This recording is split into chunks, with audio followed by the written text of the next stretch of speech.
সবাই চলে আসলাম Bangla food heritage থেকে। আজকে আমরা সালাদ তৈরি করে দেখাবো।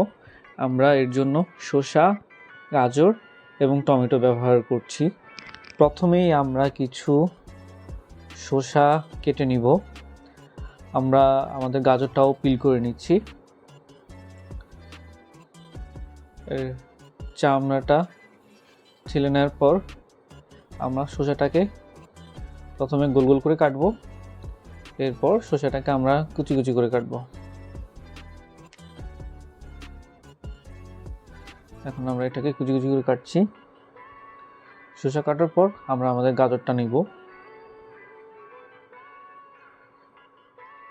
গাজরও প্রথমে গোল করে কেটে তারপর আমরা কুচি কুচি করে লম্বা লম্বা করে কাটবো। এই সালাডটা বানানো খুবই সহজ, যে কোনো সময় এই সালাডটা তৈরি করতে পারেন, বেশি সময় লাগে না।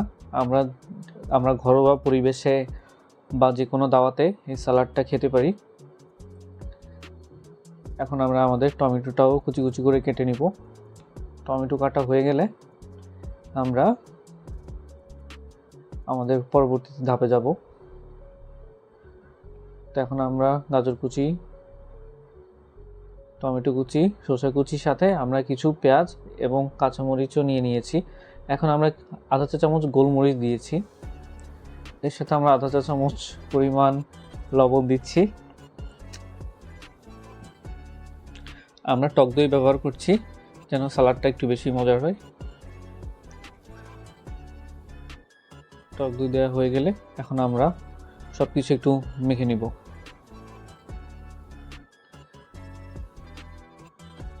তো আমাদের সালাদ মোটামুটি বানানো শেষ।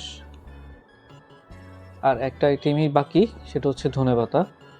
আমরা কিছু ধনিয়াও দিয়ে দিচ্ছি এই সালাদের মধ্যে, তাহলে একটা ফ্রেশ স্মেল আসে সালাদ থেকে। ধনিয়া দেওয়ার পর আমরা ধনিয়াটাকেও সালাদের সাথে একটু মেখে নিব।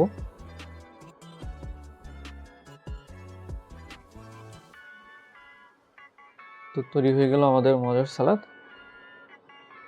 এটা যে কোনো সময় রান্না করে খাওয়া যায়।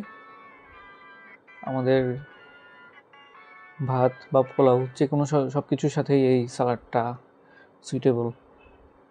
তো জানাবেন কেমন হয়েছে আমাদের ঘরোয়া সালাদ। দেখা হবে নতুন কোনো ভিডিও নিয়ে বাংলা ফুড হেরিটেজ থেকে। ততদিন ভালো থাকবেন, সুস্থ থাকবেন।